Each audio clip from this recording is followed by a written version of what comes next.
Minister of Trade Vitumbiko Mumba wapereka chilango chochita suspend ntchito za maservice amene company imeneyi yachita create thousands azintchito kwa anyamata athu eni ake ya Malawi kuyambira kuno kukalonga mpaka ukafika kumapeto a dziko kaya ndi kunsanje sinso ikupezeka pali pose. Koma chondikhuza kwambiri Minister of Trade inu la Vitumbiko Mumba mukumabwera ndi harsh decision munatipwetekaso potulusa ban order kuti ife tisamawode tinthochi mbatate sindizinazokuza kumunda.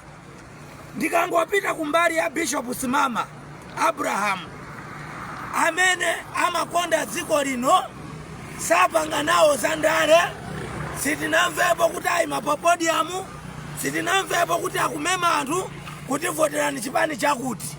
Kulibe kuli trophy kuno kumpoto ya Simama Liki imathandiza kuchepesa zibwana kwa chinyamata a Vitumbiko Mumba. Kodi ngati mukuona zakhalidwe ili la hashi simunasankhidwe kukhala vice president pa 16 September pano, mukuona kuti Amalawi akuganizani bwanji? Anyamata wakaruza ntchito amene mukuwaona pataliwo ndi chifukwa chani simunapange suspend filling station imene munayigwira inagwidwa ndi mafutayo? Sitikufuna selective justice kumve iwe Vitumbiko kumene uli. Iwe ndiye inaona ndi kuisakala Vitumbiko unatipweteka kuno kukalonga anthu keni zataita. Tikukupempha kuti ubwera kuno unayankhula ntudzu. Kodi kukhala minister atu kukhala minister Vitumbiko usazitenga ngati wamaliza masewera. Dziko limafuna umunthu ili umaganiza Vitumbiko. Bwezani chiganizo nanga madramu anapezeka nkhotakota ajawa mulandu wake uli kuti madramu ati zero petrol kunkhotakota pa boti. Mulandu uli kuti ankapita ku Mozambique. Osamapanga selective justice. A President Chakwera, can you intervene in this issue?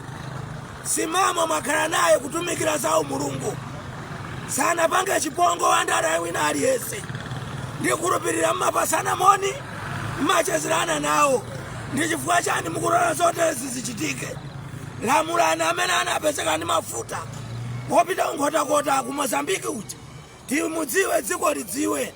Iwe ngati Vitumbiko uli akita khalidwe loyipa ife sitilola kuti anyamata aruze ntchito. Ngati ndi chilango mukapereka ku filling station munapeza ndi mistake iko osati kulanga Simama yese.